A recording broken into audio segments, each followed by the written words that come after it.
There's no doubt whatsoever that this is a huge success for the Ninth Assembly. The significance cannot be overemphasized because this is a bill that has a huge and profound impact. Nobody can downplay the impact of climate change or what is going on within our country today. Because when you see what is going on in the Sahel region, coming down to this part, and then you see how much we are putting in the Great Green Wall activity, which of course, is a resolution from the African Union. That is a continental and national problem.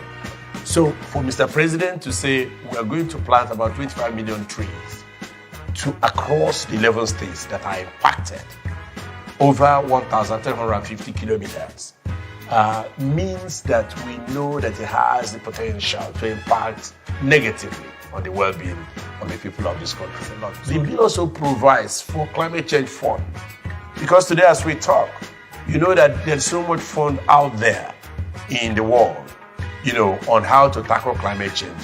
But without a proper legal framework, you are not likely to find these funds coming to our country. Just for instance, just 2 or 3 days ago, the president of African Development Bank, our own son, Akinwumi, Adesina, announced that the African Development Bank is going to, deploy $25 billion between now and 2025. So you need a proper legal framework.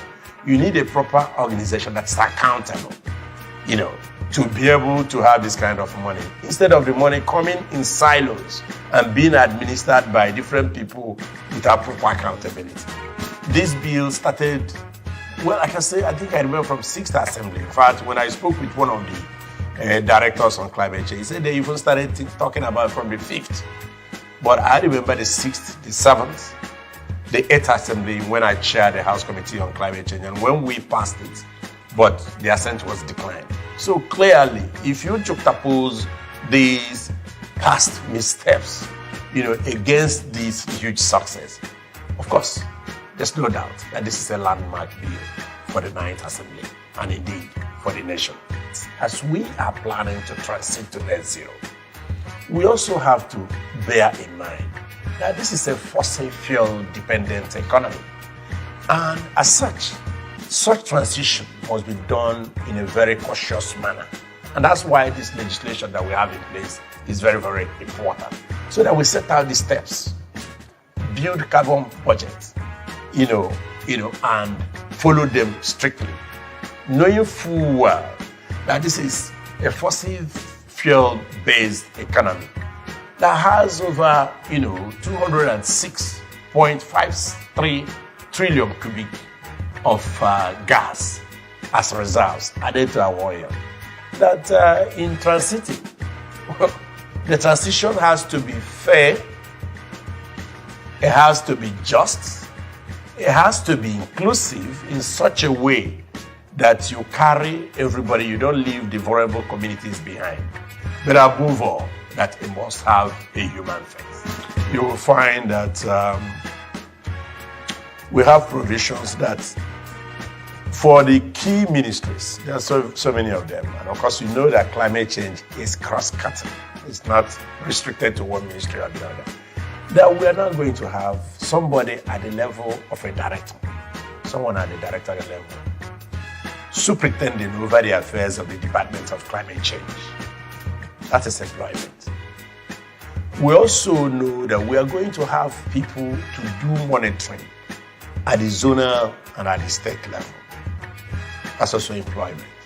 But more than that, you find that a lot of people are going to go into renewable energy activities. That will create a lot of employment. And you are going to have these activities in such a way that you see investors coming from outside of Nigeria to invest.